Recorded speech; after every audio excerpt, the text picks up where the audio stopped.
Full y voy a resumir mucho de lo que tenía pensado para que podamos jugar un poco con todo esto con lo que le estamos tirando, ¿no? Les estamos dando demasiada información y lo que le voy a proponer es un juego diferente. Voy a tratar de todo lo que Mati acaba de explicarles, ¿sí? Y esto no estaba pensado casi, sino que surgió, me parece, de la propia intersubjetividad en el espacio también, que es tratar de plasmar todas estas ideas en una obra de Sartre. Traté de unir la literatura sartreana con el mundo del derecho y con Carlos Cosio en particular. Esto me permitió en algún punto leer un texto que está medio en desuso o medio dejado de lado, que es El engranaje, ¿sí? Gracias a Alan también, que me ayudó un poco a darle un poco de sustrato, cómo llegó Sartre a escribir esta obra. Y a partir de ahí, con un texto de Carlos Cosio que se llama Crítica a la jurisprudencia dogmática, como crítica a nuestra época, en donde muestra muy evidencialmente todo lo que Matías acaba de decirles. Entonces, al unir estas dos obras nos vamos a encontrar con todo este engranaje entre derecho, política, trabajador, oprimido, centros de poder, detentores de poder. Bueno, una pequeña síntesis, para empezar esta idea, yo la pensé con un interrogante, que ¿es posible abordar el derecho desde una filosofía existencialista y sartriana? Antes de eso, quiero darle un poco de contexto a El engranaje, que no es un libro muy leído, es un libro medio abandonado, como dije antes, no sé por qué, si por problemas políticos, ideológicos, porque no vendió en su momento, porque no pasó del teatro al cine como quería, o que quedó en el teatro y no llegó al cine como sí otros. Originariamente es un libro que Sartre escribió durante el invierno del 46. Gracias de nuevo, Alan, gracias por darme un poco de contexto. Originariamente tenía el título de Las manos sucias, ¿sí? Y después Sartre se dio cuenta en que en realidad no estaba tan de acuerdo por ahí con ese texto en particular y le cambió el nombre, con ese título en particular, y le cambió el nombre. Más allá de que entre las dos obras leídas a la par encontramos temas políticos y de mucha relación entre sí. En una entrevista del 68, Sartre reveló que había pensado modificar parte de la esencia de este texto, ¿sí? Porque lo veían a un punto pesimista, ¿sí? Al ver que la revolución castrista empezaba a funcionar, pero después volvió a reestructurar su idea y lo dejó así porque vio como la intervención soviética en Praga estaba definiéndolo, que estaba mejor dejarlo así, ¿sí? Estaba mejor, dejémoslo así, el texto no lo modifiquemos. Este texto tiene una particularidad, que es un juicio oral, ¿sí? O un intento de juicio oral en algún punto, y no me voy a meter en algo fácil que por ahí el abogado no ególogo podría hacer, que es definir cuáles son las características del juicio oral y si no, la verdad que ni a ustedes les va a interesar, ni a mí me interesa transmitir eso, porque en realidad no vengo a dar una clase de derecho penal o procesal penal, sino que lo que vengo a hacer es explicar un poco la relación entre Sartre, Cosio, cómo relacionamos el mundo del derecho con la filosofía sartreana. Entonces, voy a dar un poco de sustrato a todo este texto. ¿De qué trata en sí el engranaje? Primero, Sartre nos va a situacionar en un pueblo, ¿sí? Ficticio, de un país pequeño, que tiene claramente un denominador o una posibilidad de ese pueblo, que era vender petróleo. ¿Bien? ¿Y a quién se lo vendía? A el pueblo de al lado, o el país de al lado en realidad, que era claramente el dominador, ¿sí? Este era el único ingreso económico, más allá de que podían por ahí subsistir con algo de agricultura y ganadería. Lo más central que tenía este país era el petróleo, ¿sí? Que se lo vendía al país de al lado, como dije recién. País que tenía los medios de poder, país que tenía que amenazaba con las Fuerzas Armadas, con la invasión constante, ¿sí? Y a partir de ahí aparecen no solamente aparecen otros actores, como por ejemplo las empresas extranjeras, que también eran parte de todo este circuito. ¿Bien? Entonces, todos estos actores pueden claramente asimilarse a Latinoamérica, por ejemplo, ¿no? Podemos señalar las crisis del petróleo, podemos traspolar, si quieren, petroleras con empresas mediáticas, ¿bien? Clarín, bueno, no importa. En todo ese contexto se juzga a Jan. ¿Quién era Jan? Jan era dictador en algún punto, que era parte de la revolución anterior, que se vio en algún punto sobrepasado, si quieren. Bueno, veremos con el análisis de todo esto que les voy a proponer, si se vio sobrepasado o en realidad lo que pasó es que este engranaje que Sartre nos va a mostrar es el que lo lleva a realizar una u otra acción. ¿Bien?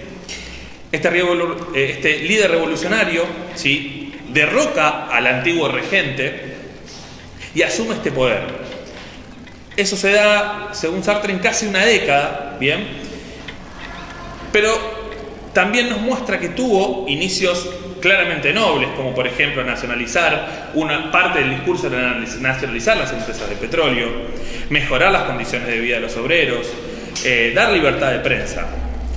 Pero también Sartre nos va a mostrar, con este devenir del discurso, que este nuevo miembro del poder empieza a perderlo y empieza a perderse también un poco adentro de ese engranaje y de ese poder. Esas ideas románticas por ahí del inicio de la revolución, con el devenir de los años, se le van diluyendo. Estas ideas eran políticas, eran económicas y también jurídicas. Esas tres ideas se van como diluyendo, como dije recién. Bueno, específicamente me voy a centrar en un pasaje de esta obra donde para mí Sartre muestra a la perfección esta diferencia entre las ideas morales, ¿sí?, y románticas por ahí del inicio de la revolución con la práctica en algún punto de la revolución. Acá se va a producir un diálogo entre el amigo revolucionario, ¿sí?, que era como su especie de moral o era lo bueno de la revolución, que todavía intentaba mantenerlo, contra claramente Jan y su barro, ¿sí?, Jan y su praxis diaria. ¿Bien? Entonces, ahí se da este diálogo cuando esta moral en algún punto está empezando a morir por decisiones que Jan había tomado contra su amigo, ¿sí? Se produce este diálogo en el hospital. Jan dice: hermanito, ya sabías que ibas a venir. Le preguntan, ¿te sientes bien? Y él le contesta: no, pero creo que no llegaré a viejo. Jan toma entre sus manos las manos de Hussein, este amigo moral, y le pregunta: ¿me odias? Le responde: no, te compadezco. Yo he podido guardar hasta el final las manos limpias y nada tengo que lamentar. Y retirando sus manos de las de Jan, lo mira con severidad y le dice: tienes las manos llenas de sangre. Este dictador les contesta: ya lo sé. ¿Y cómo crees que no hubiese querido conservarme tan bien puro? Pero si hubiese hecho como tú, el regente, todavía estaría en el poder. La pureza es un lujo. Tú te lo has podido permitir porque yo estaba cerca de ti y era yo el que me ensuciaba las manos. El dictador se levanta la cabeza y le dice: ya te he dicho que no me arrepiento de nada. Era necesario salvar la revolución. Si hubiese nacionalizado el petróleo, teníamos la guerra. ¿Cómo?, le pregunta. ¿Por qué no me lo dijiste antes? Al que el personaje central le responde: no podía. Pero ¿fue necesario deportar tanta gente para salvar la revolución? Que era una de estas acciones que en el devenir de la revolución él empezó a hacer cosas para mantenerse supuestamente en ese centro de poder y para mantener supuestamente la revolución. Entonces, sí, le contestan, los extranjeros responden al regente. ¿No crees que hubiesen deportado muchas personas más que las que yo he hecho? Había que escoger. Jain se levanta y camina. Y le dice: Lusain, tengo todo el país en mi contra. Dentro de unos años me expulsarán y me fusilarán. Paréntesis, es el final de la obra. Pero, y entonces le pregunta, Jain le contesta: me habré mantenido por lo menos 5 años en el poder. Sin sucesores no podrá haber otra política que mis sucesores no podrán hacer otra política que la mía. Y así se salvará la revolución. Dentro de algunos años volverán los deportados, se podrán nacionalizar el petróleo, los hombres serán felices, gracias a mí, el tirano que seguirá maldiciendo. Y acá para mí se genera una pregunta Sartre, que es la que me generó muchísimos interrogantes por mi rol existencialista, de abogado existencialista y sartriano, ¿no? Y se pregunta: ¿y tú? ¿Y tú qué has hecho? ¿De qué vale hablar de justicia si no se trata de imponerla? En la lectura, al momento de la lectura, me generó, como dije recién, muchas preguntas. Entre ellas las pude resumir en algunas. De hecho, Alan, te mandé audio porque me estalló la cabeza en ese momento. Las preguntas que me hice fueron: ¿la justicia se encuentra en un engranaje oculto? ¿Inmersa en un engranaje oculto? ¿Acaso no es neutral el juez como nos enseñan en la facultad? ¿O la justicia no es neutral como nos enseñan en la facultad? ¿No es imparcial ese juez? Muchos de estos interrogantes pueden contestarlos con lo que Matías les explicó hasta ahora, ¿sí? De lo que es la teoría ecológica, o con lo que Eduardo también, ¿no? Pero yo lamentablemente también voy a contestarles que siento como una necesidad de decirles que estos cuestionamientos son todos negativos, lamentablemente. La respuesta a todos estos cuestionamientos es negativa. También sostengo que Sartre podría hacer lo mismo, porque de la lectura de sus obras, ¿sí?, entiendo que varias veces destaca que la resistencia de las clases oprimidas, ya sea las petroleras en este caso, o los campesinos, o los pueblos colonizados en otras obras, ¿sí?, siempre se dan por entenderse oprimidas y por creer que este derecho es solo un instrumento para la clase dominante.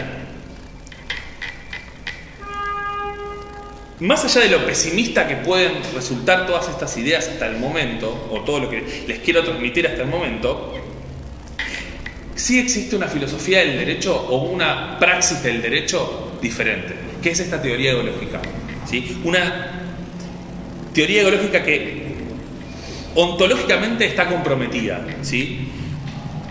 Va en contra de este derecho estanco, opresor, favorable a intereses ocultos, siempre distanciado en la realidad del sujeto de carne y hueso. Hay un texto en particular, que es el que yo utilicé, como dije al principio, para jugar con el engranaje de Sartre, que es crítica a la jurisprudencia dogmática. En ese texto en particular, Cosio lo que hace es, como dijo Matías, analiza todas las convivencias que hay entre las revoluciones del siglo XX y todas las lógicas jurídicas que se articularon para en realidad no modificar nada, para que en realidad los que tienen el poder no lo pierdan. Esta filosofía del derecho en particular, la teoría ecológica, posee una relación con el otro. Se encuentra comprometida ontológicamente, como dije recién. ¿Pero por qué? Porque propone vivenciar el conflicto, ¿sí? Y no desconoce de presiones mediáticas, políticas, económicas. No les va a temer.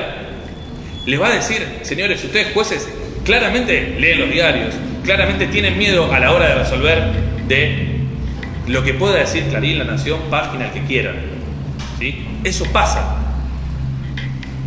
En la facultad nos van a decir que no. Ustedes leen diariamente los diarios y ven que los medios de comunicación intentan sacarle todo esto al derecho. El derecho es solamente una calculadora.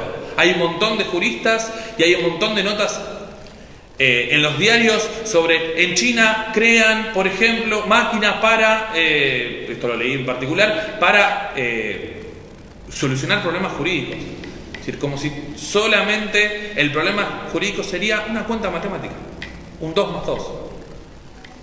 Por deformación profesional, yo cuando me toca dar clase en la facultad trato de siempre llevarlo al derecho penal, pero porque diariamente hago eso. Trabajo hoy en la justicia de ejecución penal, es decir, trabajo hoy en la justicia con detenidos, con la justicia que en algún punto hace cumplir lo que ya otros dijeron e hicieron.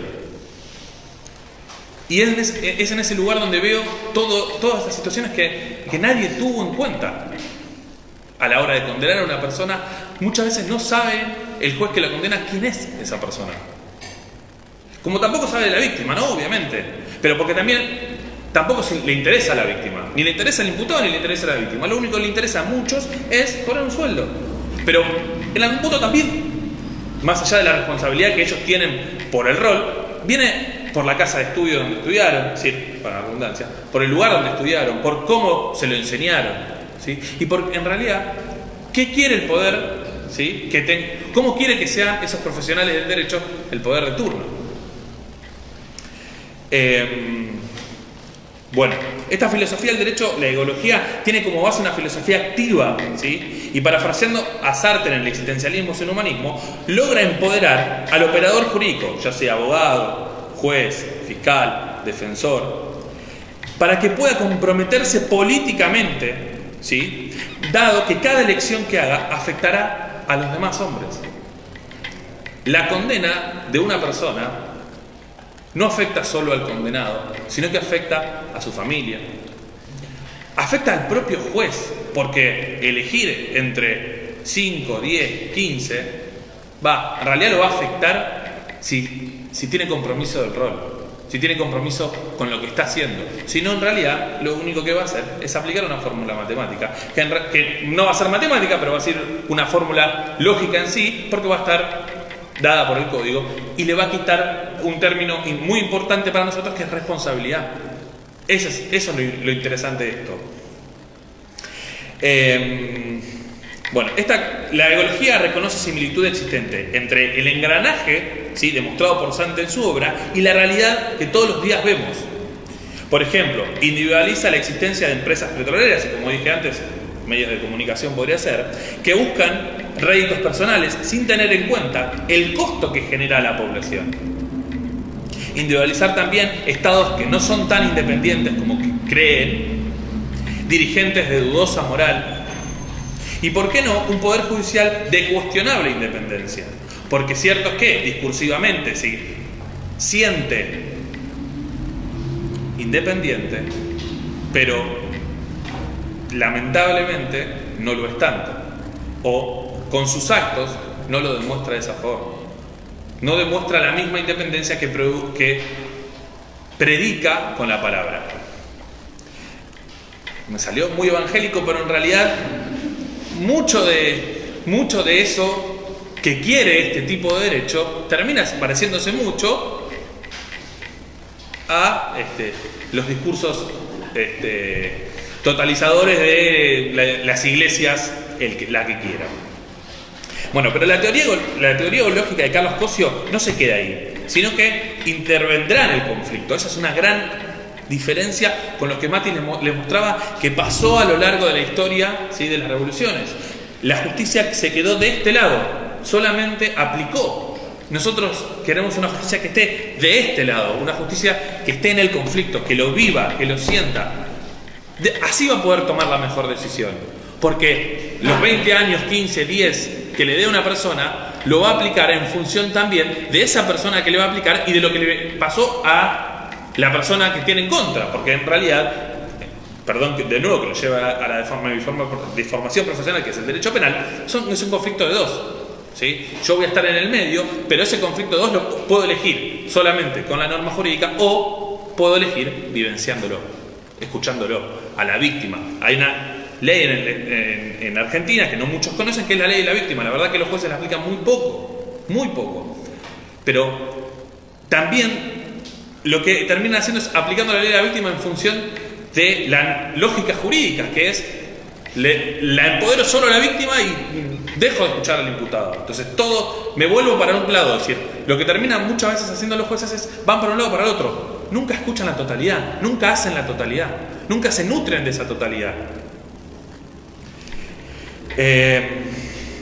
Bueno, entonces, hablábamos que la teoría ideológica va a intervenir en el conflicto, ¿sí? Va a demostrar todos estos nefastos personajes e intentará modificar esa realidad. ya que, como dije antes, es una filosofía activa que entiende que el derecho es una conducta humana en interferencia intersubjetiva. Y acá, cuando leía y escribía esto, me pregunté si un poco no puedo pecar de este llano Francois, ¿sí? Bueno, mi francés no es muy bueno, mi francés no es muy bueno.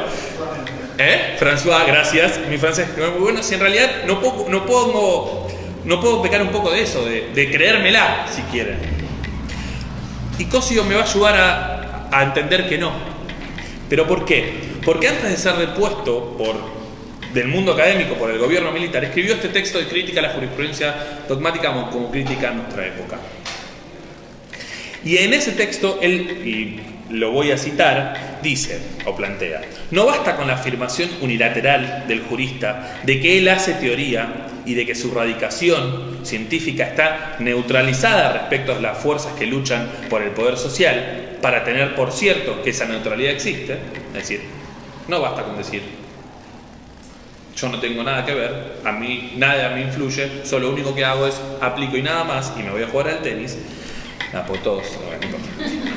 Por el contrario, se puede hacer patente que no solo el legislador, sino también el juez y los juristas se pronuncia en sus sentencias y en sus libros todos los días, por las derechas o por las izquierdas, en unos casos, o por los totalitarismos o las democracias en otros.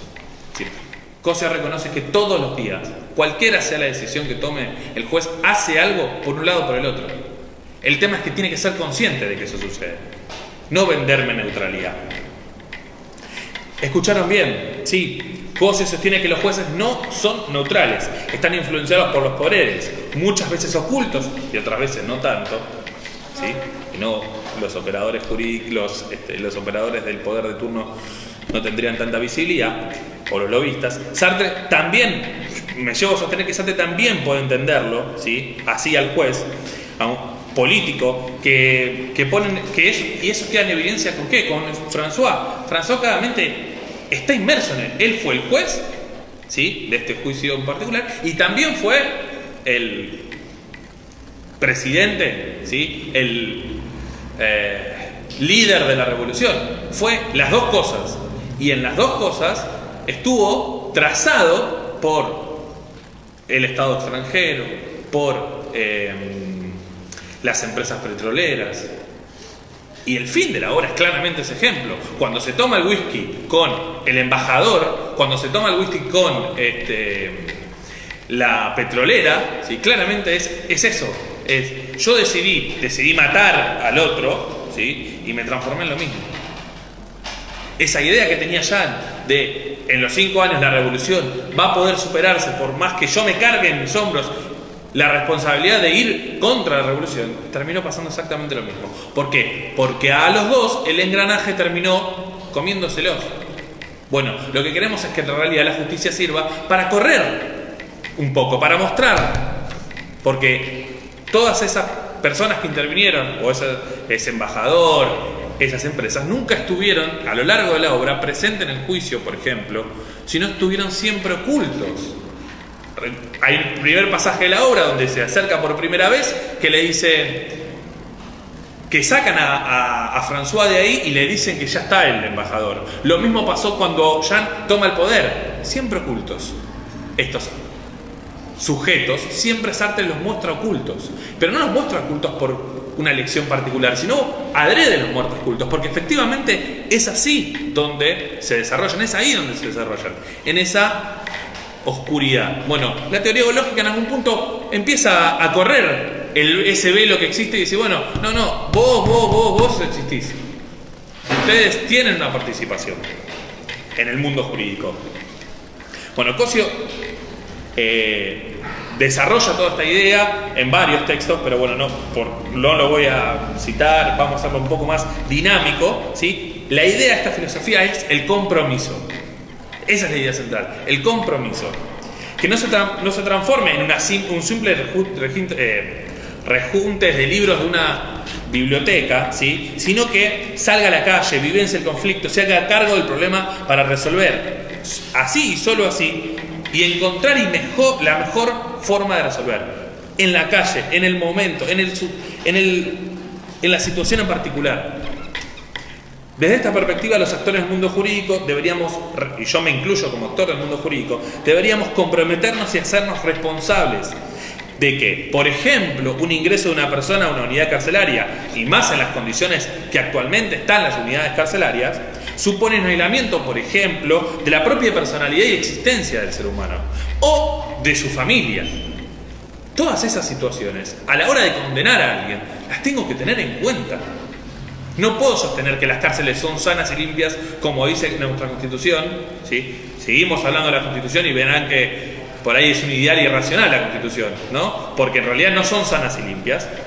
Y no lo puedo, cuando yo condeno a una persona o cuando yo elijo dónde va a estar una persona recluida de su libertad, no puedo no conocer esa situación. Cuando, por ejemplo, me pide un acercamiento familiar, ¿sí? Porque lo mandan, el servicio penitenciario lo manda al interior, la familia no puede ir al interior y yo no, como juez no puedo no desconocer esa situación. Lamentablemente hoy se desconocen esas situaciones o se quiere hacer como desconocer esas situaciones. Bueno, como operadores jurídicos entonces debemos vivenciar el conflicto, destinar parte de nuestro tiempo para presenciar, observar, intervenir de manera personal en la realidad. Lo que intento explicar es que no debemos ser cómplices de un sistema que posee engranajes, ¿sí?, oxidados, en donde seguramente es más fácil ocultarse bajo la mala fe de una sentencia analítica que permite que algunos no pierdan esos centros de poder y privilegio. Entonces, de esta lectura de Cosio, ¿sí?, como dije antes, hablábamos de estas revoluciones que Matías explicó muy bien, ¿sí? Y Cosio, ¿qué nos va a decir? Que existió y existirá una infiltración ideológica en la teoría jurídica, ¿sí? Entonces, lo que me tengo que preguntar ¿es evitable esa situación? O Sartre se preguntaría, ¿es evitable esa situación? O en realidad lo que hay que hacer es darla a la luz. Recapitulando, bueno, el fragmento de Jane, entre Jane y Lucein, me ayuda a pensar que Sartre tiene muy en claro todo esto que venimos desarrollando. Y Cosio también. ¿Por qué? Porque Cosio nos va a decir que hay una lógica jurídica capitalista que necesita contar con una calculabilidad jurídica, todo bajo una ideología capitalista, ¿sí?, que garantice los negocios de unos pocos. Esta calculabilidad jurídica, la que Mati ya habló, y no voy a adentrarme de nuevo en eso, posee una sustancial, ¿sí?, similitud con varios personajes de esta obra, como son el embajador y los empresarios, ¿sí? Ya que esos representan a los detentores del poder, los que acompañarán y subordinar, los que acompañan, y esta es una parte muy interesante de la obra, los que van a acompañar y se van a subordinar a tantas revoluciones como sea necesario para no perder los centros de poder. Ellos lo dicen expresamente, Sartre los dice expresamente en la obra, dice, ellos van a estar siempre en las revoluciones. Entonces, ¿existe una filosofía del derecho existencialista y sartriana? Sí, sí existe. Existe una visión del derecho con claras y notorias bases del existencialismo sartriano, que le demuestra a los individuos del engranaje jurídico que poseen una tremenda responsabilidad de cambiar, palabra muy utilizable en estos momentos que me dan medio cosita, ¿sí? Hay que cambiar el sistema opresor. Elijan el término que quieran, cambiar o otro. Pero hay que hacer algo con ese sistema opresor. Y para ello debemos combatir la lógica de la calculabilidad jurídica con ontología jurídica. Ya que no basta para ser un operador jurídico con saberse de memoria todos los artículos del código, sino que se requiere una clara vocación de justicia, un compromiso con la época, con el ahora y con el otro. Para ello debo concluir, como empecé, con un interrogante. Si por un lado existe una filosofía del derecho amante de los silogismos, o una práctica jurídica también amante de los silogismos, lejos de los problemas de la ideología y del poder, y por otro, una filosofía del derecho realista, culturalista, comprometida ontológicamente, fenomenológicamente, les pregunto, ¿ustedes con cuál se quedan? Bueno, sigo yo. ¿Cómo estamos la hora? Porque yo sí, era el horario del otro panel. Bueno, yo igual voy a arrancar directamente con lo que traje escrito, así voy más directo al punto que voy a tratar. Es nota común de quienes hoy disertamos nuestro deseo y búsqueda por un camino que nos permita abandonar el cotillón académico y para intervenir de forma activa y creativa en la realidad que nos rodea como abogados y como abogadas. Fue así que primero elegimos a Cosio y luego fuimos tras la pista de Sartre. La actualidad del pensamiento del argentino y del francés consiste en su función como herramientas para actuar en nuestra vida cotidiana y en especial en el modo de pensar y hacer la realidad jurídica. Me referiré así a algunas preocupaciones comunes de ambos escritores, de Sartre en Cuestiones del Método, de 1960, y en el inédito Ideología y Derecho, de Carlos Cosio, de 1963, y las consecuencias que ello tiene en el plano jurídico. Uno y otro consideran la importancia del pensamiento marxista como parte de su doctrina. Cosio, preocupado al igual que Sartre por su falta de estudio en las universidades, lo utilizó dentro de la teoría jurídica para crear categorías concretas que permitan introducir en el análisis del caso los intereses de las clases dominantes, su infiltración en las escuelas y en las teorías jurídicas, contenido que ya han abordado las anteriores ponencias. La propuesta ecológica es abrir los ojos de quien ejerce el derecho, no solo el juez, sino de cada uno y cada una de los que lo hacemos. Pretender habilitar al operador jurídico en el análisis de otros elementos que atraviesan los expedientes judiciales, no a fin de realizar novedosos trabajos académicos, sino para su directa aplicación en los problemas de las personas reales que protagonizan aquellas historias que intervenimos directamente como profesionales en lo que son esas condiciones de existencia. Es decir, un abogado que se pueda preguntar y que pueda identificar ¿qué es lo que pasa con las vidas singulares de quienes caen o recurren al Poder Judicial? ¿Cuáles son los efectos de las decisiones jurídicas? Por ejemplo, específicamente una sentencia, pero se puede pensar en menor medida en una mediación, en sus condiciones de vida. ¿Podemos sostener el reinado absoluto de la ley? El derecho como conducta en interferencia intersubjetiva atraviesa nuestras vidas. En las relaciones con nuestras parejas, que pueden desenvolverse armoniosamente o no, con nuestros hijos y hijas, y las decisiones que sobre ellos debemos tomar, en la convivencia con nuestros vecinos y vecinas, respecto de nuestra vivienda, si la tenemos, si tenemos un problema en nuestro alquiler. Matías ya mencionó los problemas determinantes en el caso de un accidente de trabajo o efectivamente en un contrato, si estamos como monotributistas, tenemos una relación de dependencia que nos coloca en una situación jurídica distinta que tal vez en la de un par. Es decir, que el día a día jurídico es infinito, pero la ecología suministra herramientas para pensar y actuar en ella, para problematizar esa mirada del otro de Sartre. Así, Cosio reclamó al jurista el quiebre del pensamiento atomizado en los claustros tradicionales, al que llamó como categoría la pequeña historia del derecho, y reclamó su apertura a la filosofía y a otras ciencias, denominándolo la gran historia.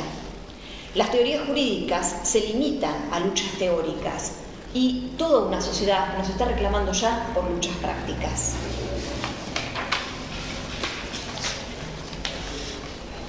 Por su parte, sostuvo que la teoría jurídica, que se pretenda como tal, debe clasificarse de acuerdo a su correspondencia específica con la realidad, de modo que es posible rotularlas como inoperantes, deformantes o adecuadas.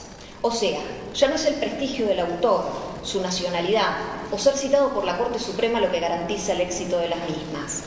Para Cosio, el eje es otro, porque el objeto del derecho es un fenómeno dinámico al que su intérprete debe responder.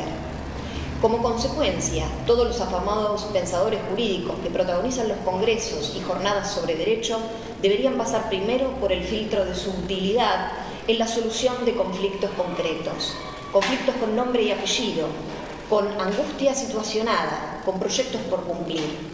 Esto lo decimos claramente porque en el derecho hay una práctica ritualista de citar determinados autores y la filosofía justamente sirve para eso, una práctica más esnovista para adornar a lo sumo algún párrafo de alguna presentación jurídica, pero concretamente, por ejemplo, en una mediación nos sirve como herramienta. Esta idea guarda similitud con la necesidad que sostiene Sartre de acercarse a la realidad mediante el existencialismo y de constituirse en una tercera opción entre el idealismo y el materialismo, y que vincula con lo que llama el envejecimiento del marxismo. Cosio, centrado en la idea del hombre como responsable del derecho, clasificó a los jueces en protagonistas y cobardes, de acuerdo a cómo asumieran el conocimiento de su caso particular. El primero es quien entiende al derecho como conducta humana, como fenómeno dinámico, objeto cultural, y asume la vivencia y la comprensión del caso. Es decir, sale de la alienación de la protección de la ley y vive el dolor de quien recurre a la justicia. Porque digámoslo claro, quien busca a un abogado o una abogada tiene un problema que es parte de su situación existencial. Eso me hizo acordar ayer cuando leías el trabajo con respecto a la experiencia del dolor, y una frase que mencionaste, que fue que cuando se terminaba la enfermedad, las personas decían una cosa así como: por fin me liberé de esto. Es la alienación del cuerpo con la enfermedad, y que el dinamismo de la enfermedad va y viene. Exacto. Tiene la capacidad de desaparecer con nosotros. Bueno, en un expediente, que nosotros lo llamamos el expediente, y es un pilón de hojas, está la vida de una persona. Son 4 o 5 años en los cuales se detuvo ese tiempo, o ese tiempo tiene esa dinámica del tiempo existencial, y ahí está corporizado. Por eso me había quedado pensando en eso que comentaste. Por el contrario, ese juez, el otro juez, ¿no? Estábamos hablando del juez protagonista y el juez cobarde. Por el contrario, ese juez cobarde se ampara en la ley o en aforismos limitantes que nosotros nos acostumbramos a repetir, como la oportunidad, el mérito y la conveniencia, como una frase fatídica que determinaría ya o ataría a la interpretación del juez. Y se asume como experto del mundo y de la realidad, pero a través de los libros, tal como ahora se fue ayer Alan mencionaba la idea del autodidacta y su relación con el conocimiento, que es su conocimiento del hombre a través específicamente de los libros. Muchas veces los pleitos judiciales, y siguiendo la línea de algo que sucede en derecho penal, esto que estuvimos llamando la dogmática es algo bastante concreto. Por ejemplo, un caso de trata de personas. ¿Cómo aborda el juez? ¿No? Tiene todo un expediente en el cual tiene un montón de pruebas y en el cual construye esta hipótesis, ¿no? Del tipo de... o sea, que concretamente a 2 personas le va a imputar el delito de trata de personas. Lo primero que se baja a una biblioteca, hay unos libros que se llaman Parte Especial del Derecho Penal, y son grandes descripciones de en qué consiste un delito. Entonces, trata de personas, someter a otro a la esclavitud, cuando el fenómeno jurídico tiene la particularidad de ser dinámico. Entonces, la trata de personas, pensada como alguien esclavizado, atado específicamente a la cama, es uno de los 20 casos que vamos a tener. Son muchísimos más, pero me hablo en las limitaciones de un juzgado. Entonces, esa descripción, esa conceptualización de lo que significa la trata de personas va a significar que se aplique o que no se aplique. Ahí es donde se va a entender específicamente la trascendencia de que el sujeto que conozca nuestro caso sea un sujeto teórico, sea un autodidacta. Si es un autodidacta, posiblemente no lleguemos a nada, porque es un sujeto que conceptualiza, es un juez cobarde, alejado de la dinámica y de lo ilimitado del fenómeno jurídico. Cosio y Sartre también comparten su interés por la dialéctica. En el caso de la teoría ideológica, porque es parte del método de conocimiento, que es el empírico dialéctico. Empírico porque el abogado o la abogada va a dar sentido, va a dar conciencia a un sustrato real, a un evento, a una situación de personas concretas, a través de la dialéctica. Esa dialéctica permite ampliar la percepción de este expediente judicial, y ello se traduce en consecuencias sobre las situaciones existenciales de quienes están involucrados. Piénsese, bueno, justamente este caso y siguiendo en línea con todo lo que tiene que ver con la problemática de las mujeres. En el caso de la violencia de género y la pluralidad de soluciones que se ha dado a su abordaje, lo cual refleja en el día a día la insuficiencia de las sentencias para hacer frente a los problemas que los subyacen. En un principio eran casos que no eran percibidos, luego no eran nombrados como tales, y ahora que lo son, siguen siendo insuficientes. Por ejemplo, la sanción de la ley Brisa ha sido un claro ejemplo de un colectivo que era incorpóreo hasta ese momento, los hijos de las mujeres asesinadas y su proyección de vida.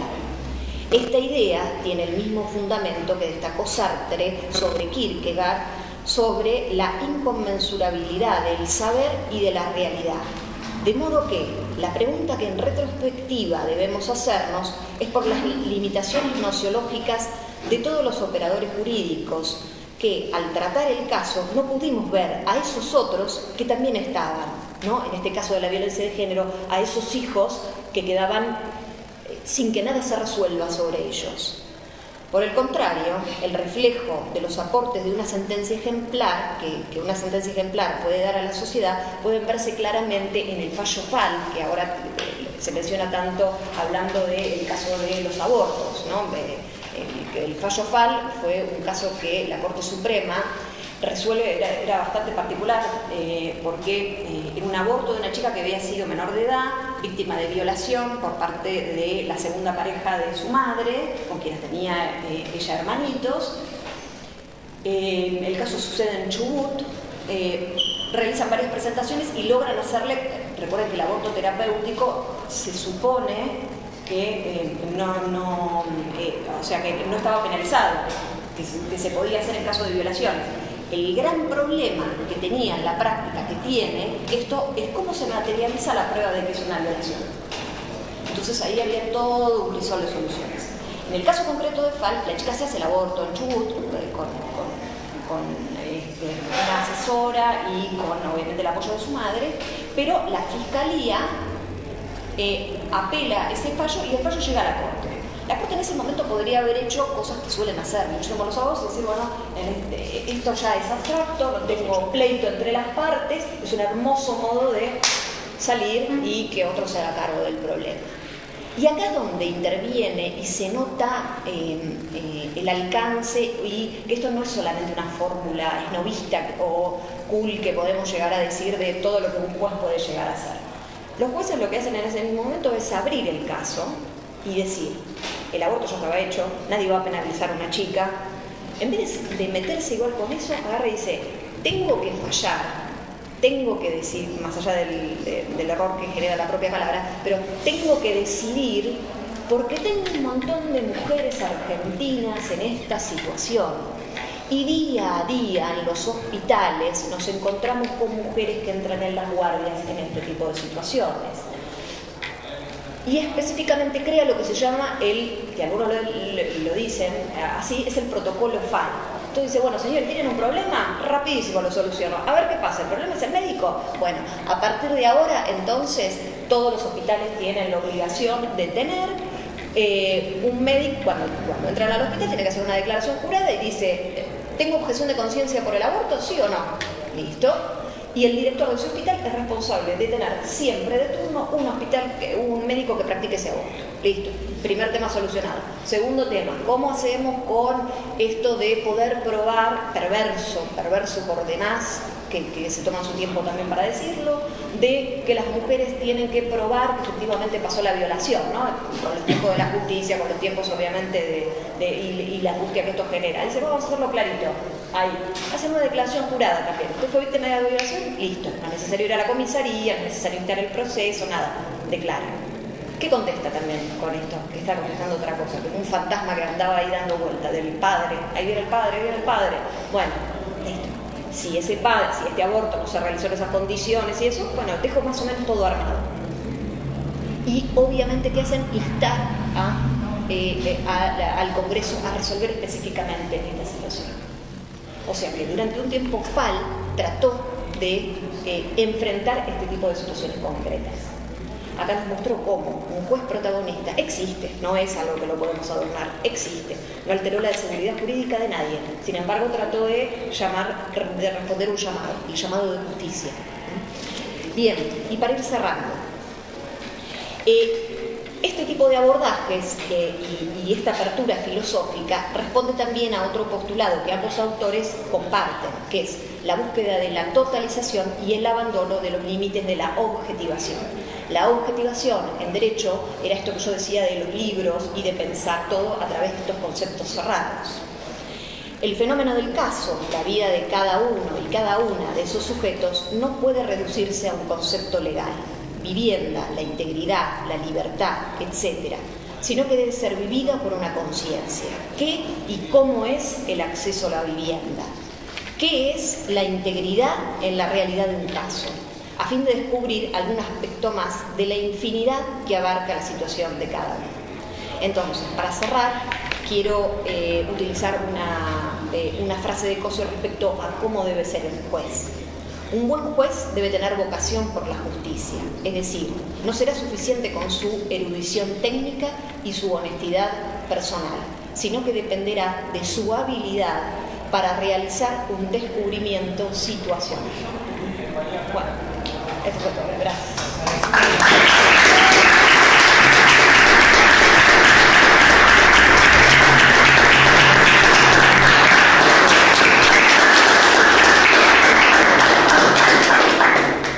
Permitime un minutito nada más. Simplemente quería felicitar a los integrantes de la cátedra, porque han hecho un trabajo realmente maravilloso y los felicito públicamente. Ellos ya lo saben igual.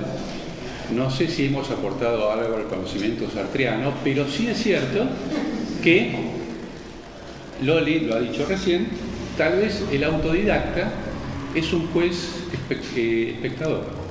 Es un humanista, es un tipo alejado de la realidad y podríamos analogarlo a un juez espectador. Así que eso ha sido un gran descubrimiento, por lo menos para nosotros. Es que el autodidacto, siempre lo leíamos, pero ahora el autodidacto es un juez espectador. Así que no sé, bueno. Primero, abrimos espacio para preguntas, comentarios. Sí, igual antes de abrir el espacio de preguntas y discusión, Sí. teníamos programado. Seguimos programando la conferencia de Horacio González. Si nos permite Horacio robarle unos minutos de su conferencia, damos lugar a un espacio de preguntas y discusión. Como vos ibas a decir.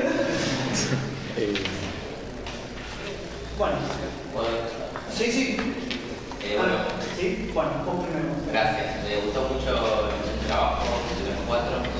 Suelo decir que uno de los problemas que hay es que hay demasiados abogados, entonces tal vez debería decir que no, en realidad el problema es que faltan abogados como ustedes que critiquen y que problematicen la propia práctica que llevan a cabo.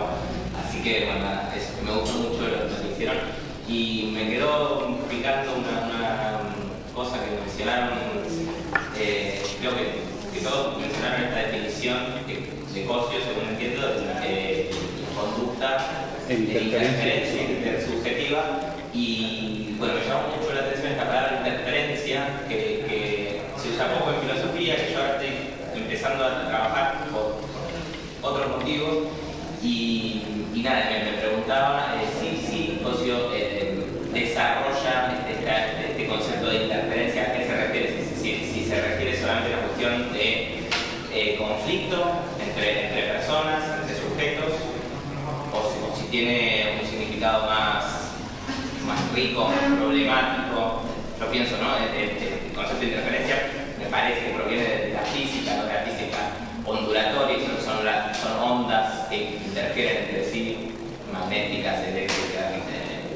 Y la física tiene dos tipos de interferencia, uno destructivo y otro constructivo. O sea, cuando dos ondas interfieren de tal manera que se anula la energía que conducen, interferencia destructiva. Cuando hay dos ondas que se cruzan e interfieren entre sí, producen una tercera onda, es una interferencia constructiva. Nada, todo eso entre paréntesis, ¿no? Pero me parece que tiene un potencial filosófico interesante ese concepto. Y me preguntaba si Cosio define o le da más contenido jurídico, social a este término de interferencia. A ver, Cosio trata de no definir demasiado las cosas, tal su formación fenomenológica existencial. En el caso de la interferencia, no es que hace una aproximación lingüística al término, pero sí lo que quiere sostener Cosio es esta tarea de la existencia y de la vida, que puede ser realizada bajo los parámetros de la paz o realizada bajo los parámetros del conflicto. Es decir, la convivencia puede ser mucha paz o puede ser muchísimo conflicto. En esa intersubjetividad que se da entre el sujeto, ¿no es cierto?, esta interferencia puede ser conflictiva o puede ser pacífica. Y esto lo menciona fundamentalmente y lo desarrolla cuando habla, es bastante interesante porque Cosio no habla exactamente de un ámbito moral, sino habla de valores bilaterales de conducta, es decir, valores objetivos que se desarrollan a través de la intersubjetividad. Es decir, la intersubjetividad permite la objetividad de ciertos valores jurídicos. Y entre estos valores jurídicos menciona la seguridad, el orden, la paz, el poder, la solidaridad y cooperación. Pero también cuando habla de paz, dice, puede existir el disvalor, que es la discordia, que es el conflicto. Y sobre todo es muy interesante cuando esto lo lleva al plano de la filosofía política, porque convengamos que Cosio hace todo, intenta sistematizar el fenómeno jurídico en su totalidad. Y habla de parte de la filosofía general, es decir, Husserl, Heidegger, Sartre, etc., desarrolla su teoría ecológica del derecho, que es una filosofía del derecho, pero también va a transitar por parámetros y categorías propias de la filosofía política. Y fíjate vos qué interesante, porque él habla a veces no tanto del consenso político o democrático, sino que él reconoce que ontológicamente toda sociedad es conflictiva y que después habrá diversos parámetros de soluciones de ese conflicto. Pero él parte del conflicto, porque toda sociedad es conflictiva. Entonces, bueno, va desarrollando todo este concepto a través de los denominados valores jurídicos, que no son valores morales. Por eso hoy le quería preguntar a Julieta, ahora se me fue Julieta, y esto no sé realmente si es así, no sé si Sartre habla de valores y lo analoga a los valores morales en general. Y esta era una pregunta que yo le quería hacer en su momento, pero a ver. No, una pregunta yo quería hacer ustedes. Ya que me estás metiendo, yo, perdón, quería hacer una pequeña aclaración, si me permite. Cuando habla también de interferencia, creo que habla también del hecho de que el derecho a todo y cada uno como nosotros nos interfiere porque nos da condición, ¿sí? Desde el momento que uno va a comprarse un caramelo y le dan un ticket, ahí ya hay derecho administrativo, ¿sí? Desde el momento que cometemos un acto, desde que nos contratan, desde que cumplimos un horario, cualquier circunstancia específica nos da una condición, ¿sí?, como personas. Entonces esta interferencia es constante. Cuando habla de esa interferencia es cómo nos interpela el derecho, más allá de que podemos individualizar actores y demás, y esa sería una discusión más amplia. Esta interferencia nos interpela constantemente, ¿sí?, de una forma para lograr, en este sentido, de una forma conflictiva o para lograr alguna resolución de un conflicto. Pero creo que también esa idea de interferencia va un poco a esta cuestión de que el derecho nos da situación constantemente, a todos y cada uno de nosotros. Por eso también, exactamente, para darnos una situación de condiciones objetivas y reales, creo que esa es la interferencia, y puede ser desde el lado del legislador creando una norma, desde el lado del juez con una sentencia, desde el lado de un abogado tomando un caso o no tomándolo, y desde el comportamiento individual, ¿sí?, que siempre está en esta situación poniendo este dinamismo. Eso es lo que permite, digamos, el dinamismo, la interferencia y la condición específica del fenómeno jurídico. Fíjate vos que en el derecho procesal nosotros estudiamos que la sentencia es la finalización de todo proceso judicial. Eso desde el punto de vista absolutamente normativo. Cosio define la sentencia de un modo similar al interrogante, es decir, la sentencia es la interferencia del juez con las partes, es decir, el dinamismo propio de lo que es el ámbito de la sentencia y el ámbito procesal. No le interesa tanto definirlo desde un punto de vista de derecho procesal, sino interferencia del juez con las partes. Y realmente la práctica judicial habla de esto, interferencia del juez con las partes, lo vemos absolutamente y diariamente. El juez interfiere con la parte, con el querellante, con el imputado, con todo. Solo una cosita. Pero hay tantas cosas. Para mí también, y muy corto, a mí también tiene que ver con qué hace el juez en ese lugar. Cómo juega con esa interferencia, ¿sí? Porque puede estar y nada más que estar, o en realidad puede vivirlo, puede vivenciarlo, puede tomar la mejor decisión. El tema es, como venían diciendo antes, como dijo Loli también, es qué tipo de jueces queremos. y qué tipo de operadores jurídicos también, no solamente los jueces, sino qué tipo de abogados queríamos, ya que reflexionamos sobre nosotros también reflexionamos sobre eso, y en algún momento decimos qué tipo de abogados queremos formar, qué tipo de abogados queremos que sean, qué tipo de abogados queremos que redacten nuestras leyes, porque no solamente los abogados están en la práctica de ustedes, sino también en diaria, sino también son los que escriben las leyes, ¿sí? Los asesores, bueno, todo eso que queremos ver, qué tipo de jueces queremos, solamente el que mira el conflicto y nada más, o el que lo vivencia. ¿Es obligatoria la materia de la facultad? ¿Cómo? No. ¿Es obligatoria? No. Es obligatorio hacer puntos de filosofía, pero la materia en particular. Lamentablemente no, pero tenemos bastante éxito. Bien. Eso es lo bueno. Y filosofía de la educación, por ejemplo, tampoco es obligatorio, ¿no? Como que hay materias que a veces pienso. Acá tienen filosofía del derecho ustedes. Sí, tengo de Sofía y letras ¿Filosofía también. del derecho? Sofía y letras. Sí. Sí, resultativa. Filosofía del derecho. Sí, para la carrera de filosofía. ¿Y qué estudian?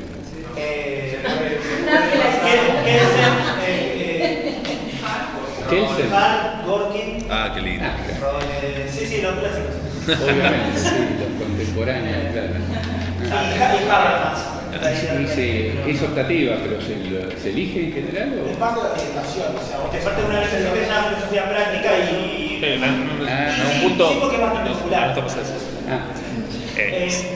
Si quieren leer más de nosotros, tenemos un WordPress donde somos amigos, ya toda esta situación tecnológica ya la.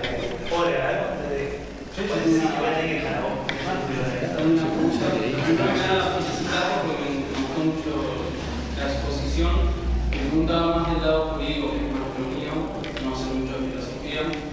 Me quedo dando cuenta del tema de la seguridad jurídica como tomado como si fuese parte de la ideología o de un concepto que utiliza la ideología del poder dominante, de las clases importantes, y relacionarlo con en el proceso de formación, la generación de la norma, con el elemento que la fundamenta en el interés general, que en realidad podríamos tomar como el interés de estas clases disfrazado.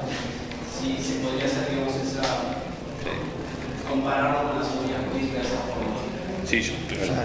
Es que generalmente en ese artículo que mencionábamos, crítica a la jurisprudencia dogmática, específicamente ahí es donde anda esta idea de la seguridad jurídica, siempre la tenemos asociada con la calculabilidad de los negocios. Por ejemplo, las dimensiones que tienen que ver con esto de por ejemplo, la ley de RT y de accidente de trabajo, esto de decir, bueno, yo necesito saber más o menos, tener una proyección de gastos. Bueno, ¿por qué? Porque fíjate que el discurso que se maneja justamente en esos casos es de decir, bueno, hay seguridad jurídica, los inversores están pidiendo seguridad jurídica. ¿Qué es seguridad jurídica? Saber cuánto me sale el cuerpo humano, la masa de trabajadores con posibilidad de lesión, cuánto me cuestan. Generalmente, fíjate que vos sos estudiante de Derecho. En Derecho directamente ya se utiliza, será como un concepto cerrado, se utiliza para calificar ese tipo de situaciones. Siempre lo vemos la seguridad desde ese tipo de previsibilidad. Nunca es un concepto que se utiliza más para desde lo que sencillamente implica la seguridad, ¿no? Una idea de previsibilidad. No se utilizan jubilados, no se utilizan niños, no se utilizan detenidos, no se utilizan mujeres, no se utilizan migrantes. Así es como venimos formateados con ese concepto de seguridad. Muy por el contrario que Cosio, que lo contextualiza obviamente en esta dinámica, lo toma como valor y lo abre a las posibilidades del intérprete, ¿no? Como algo presente que va a encontrar en el caso. Lo abre, no es algo cerrado como lo tenemos generalmente asociado más a los negocios. O la propiedad privada, ¿no? La seguridad de la propiedad privada. Y si ves el engranaje en algún punto del engranaje, en realidad lo que quiere es eso. Es claramente la seguridad jurídica. Que mantener el estatus. Que mantener el estatus. Que venga, como le dije en un momento, que venga quien venga, sea derecha, izquierda, el petróleo no me lo toques y yo quiero seguir siendo el poder. Si no te invado, si no te hago guerra, vas a tener guerra, vas a tener muerte. Si no, golpe de Estado. Latinoamérica. Y me quedé pensando en lo que vos dijiste. Hay otra cosa que va asociada, que lo importante es poder contextualizarlo con esa idea de, el problema es que los jueces interpreten, ¿no? Esta idea que suena a todos los medios. El problema es que los jueces interpretan, no sabemos qué van a fallar, y eso parecería ser otro de los cucos que en el mundo cotidiano preocupa. En el asado de los domingos es una frase que también, ¿no? Y los jueces, si te toca alguno. Bueno, eso debería ser preocupante en tanto significa una arbitrariedad, no una particularidad del caso. Si considero que todas las personas son diferentes, necesariamente voy a necesitar, por ejemplo, una sentencia que se adecue a Lorena Sicó, porque yo soy la que está adentro de ese expediente. ¿Vos estudias Derecho? Sí. Ah, me he escuchado bien. Pues fíjate lo que dice Cosio en un libro que se llama Ideología de Derecho, que intenta unir conceptos de la teoría ideológica con el marxismo, que es lo mismo que intentó hacer, que quiso analogar un poco lo que quiso hacer Sartre con Crítica de la razón dialéctica, uniendo el existencialismo con el marxismo. Pero fíjate lo que dice que Cosio, como dato de experiencia judicial, dice, es sabido como dato de experiencia judicial que el Código Penal se aplica a los pobres y que el Código Civil sirve a los ricos. Es exactamente lo que ha sucedido a través de todos estos años. Si uno va a cualquier centro de unidad de detención, el 95% de los casos ven los mismos rostros, la misma tez, y las mismas problemáticas sociales de quienes componen la población carcelaria. Es exactamente igual. Nada ha variado, pero él lo dice, lo manifiesta. Entonces cualquier penalista en la Facultad de Derecho es aséptico frente a muchas cosas del sistema penal. Bueno, la norma jurídica, el derecho penitenciario, la ley penitenciaria es bárbara. Uno la lee y dice, qué bárbaro, el iluminismo jurídico, es bárbara, pero en la práctica, en la realidad, uno nota esto. Y Cosio hacía sostener y afirmar permanentemente estas características de lo que es la experiencia judicial. Vayan a la cárcel, vean. El estudiante de Derecho generalmente hace el práctico, el llamado práctico, en el último año de su carrera. Cosio decía, no, si quieren conocer lo que es la práctica judicial, comiencen en primer año. Y dice, primero, segundo, tercero, cuarto y quinto, así conocen lo que es una mesa de entrada, un secretario, un juez, aquello, el otro. No el último año. Bueno, estas son las cosas que quiso revolucionar y que de cierta manera revolucionó. Y por eso le fue como le fue a Cosio, porque en definitiva él estuvo del año 46 al año 45 en la Facultad de Derecho de la UBA, acá en Figueroa del Corte, presidiendo el Instituto de Filosofía del Derecho. Y cuando vino la Revolución Fusiladora, la Revolución Libertadora, le dieron el rostro. Año 56 lo sacaron de la cátedra. Y se acabó la teoría ideológica como método de enseñanza y como libros de enseñanza en la Facultad de Derecho de la UBA. Se terminó. ¿A quién volvieron? ¿A Kelsen? Asepsia pura. Y no volvió más Cosio. No volvió más. Lo sacaron. Pero no es solo sacar al autor de una escuela jurídica, sacaron sus obras. Directamente no se estudia más. De hecho, yo soy un buen ejemplo de eso. Yo me recibí hace más de 20 y pico de años y jamás escuché el nombre de Carlos Cosio en la Facultad de Derecho. Jamás. Tuve 42 profesores. Ninguno me dijo Carlos Cosio. Comencé a investigar por la mía. Cuando me enteré que había sido director del departamento y yo no lo había conocido, me preocupé. Algo me están ocultando. Efectivamente, me ocultaban ideológicamente un autor que creó una escuela jurídica argentina y latinoamericana. Porque en el año 76 aproximadamente, antes de la dictadura militar, cívico-militar, él escribió un famoso artículo que se llama La filosofía latinoamericana. ¿Existe una filosofía latinoamericana? Dice Cosio. Bueno, estas son las cosas que permanentemente hablaba de Carlos Cosio. Por eso le fue como le fue. Entonces nosotros tratamos de reivindicar precisamente primero el nombre y segundo su pensamiento, para que se conozca. Yo, respecto del tema de la seguridad jurídica, un poco para tal vez sumar algún elemento más, lo que Cosio critica es que siempre critica esta circunstancia específica en donde de determinado discurso jurídico, ¿sí?, se trata de desplazar la problemática del fenómeno jurídico hacia otro lado, ¿sí? Entonces la seguridad jurídica dice, bueno, la pregunta que cabe de hacerse es, bueno, la seguridad jurídica de quién y para quién, porque en realidad también es un tema de preguntarse qué tipo de seguridad seguridad jurídica es la que queremos. No es casualidad que esta problemática nazca cuando estamos hablando de capitales transnacionales, que esto y que lo otro, que hay que darle una seguridad para que inviertan en el país, por poner un ejemplo, digamos. Entonces, ahí es cuando estamos hablando, porque si uno va, por ejemplo, a la problemática de la terciarización laboral, ¿sí? Que es un fenómeno jurídico muy particular, a lo largo de toda la historia hemos tenido diferentes tipos de fallos. En la década de los 90 había circunstancias específicas, y esto lo voy a contar de forma anecdótica, y van a ver que es triste, al mismo tiempo es ridículo y gracioso. Hay un fallo que es Pepsi, Rodríguez contra Embotelladora creo que es, donde Pepsi lo que hacía era terciarizar el embotellado y distribución de la gaseosa. Y el juzgado que se encarga de tomar ese caso dice, bueno, no son parte de un mismo tipo de trabajo producir la gaseosa y embotellarla y distribuirla, lo cual es un nivel de ridiculez total. O sea, hacen lugar, ¿sí?, a la contestación de la demanda y terminan diciendo de que no existe terciarización en ese caso, ¿sí? Después hubo un caso más adelante, más llegando a los 2000, que es, no me acuerdo bien la persona, pero es contra Telefónica. Telefónica terciarizaba específicamente la recolección de las monedas de los teléfonos públicos a otra empresa. Sí, o sea, tiene una empresa que se encargaba de eso y no era parte de la planta permanente de Telefónica. Los jueces dijeron, no, disculpen muchachos, ustedes brindan un servicio y están pidiendo a personas que diariamente, todos los días, están recolectándoles la plata de los teléfonos públicos. Entonces, digamos, son empleados suyos, háganse cargo, lo están terciarizando, nos están tratando de engañar con y ahora estamos volviendo a una terciarización un poco más flexible, ¿sí? Uber y demás, son conflictos específicos, ¿no? Entonces, ¿seguridad jurídica para quién? Porque, digamos, ahí no hay tampoco seguridad jurídica. ¿Qué seguridad jurídica tiene el trabajador? Con el cumplimiento de esa norma. Porque esto también, la terciarización es normativo, sí, ley de contrato de trabajo, creo que es el artículo 30, está regularizado. Lo que pasa es que tiene un montón de significantes vacíos, y esos significantes vacíos son los que nosotros traemos al momento de interpretar como operadores jurídicos y al momento de tomar decisiones sobre ese tipo de interpretaciones. Por eso, Gonzalo, somos muchos abogados, pero hay buenos abogados. Falta más ustedes, a ver si va aprendiendo la doctrina del derecho.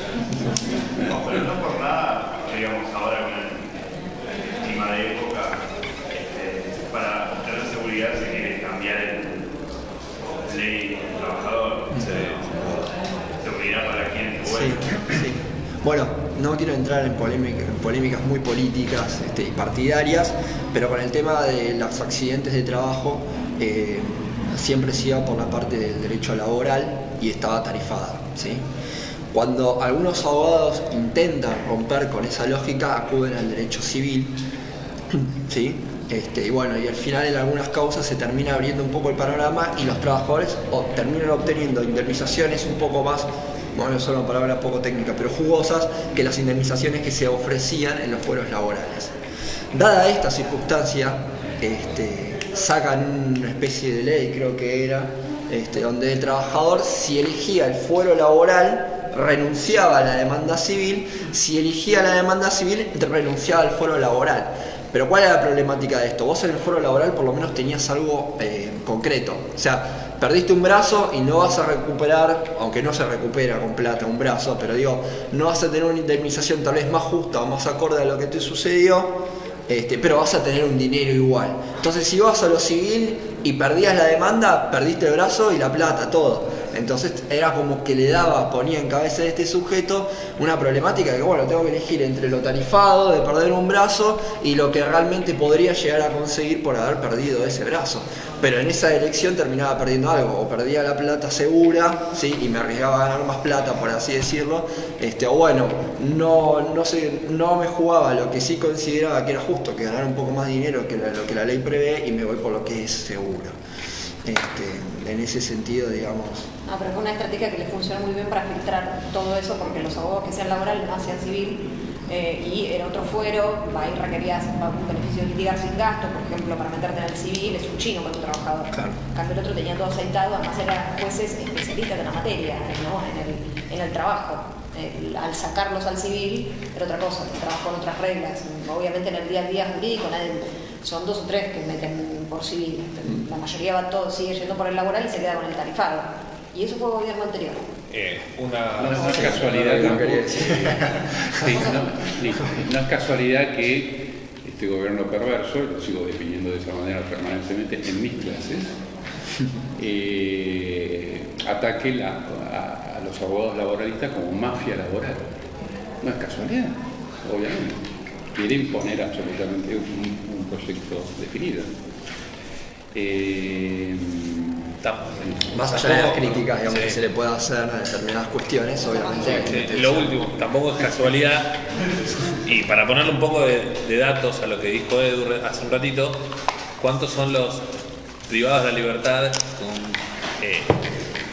con corrupción, por ejemplo, con temas económicos en la actualidad? Hasta los cuadernitos, porque ahora en los cuadernitos Pardila eran 27 en el ámbito del Servicio Penitenciario Federal. 27 eran los casos de corrupción, el resto era todo población que ya todos sabemos de qué tipo de gente es la que criminaliza el derecho penal, ¿no? Entonces, eso estadísticamente es un número claro de qué tipo de derecho tenemos, qué tipo de derecho penal tenemos y hacia dónde queremos ir, porque nada hacemos para solucionar estos problemas. Bueno.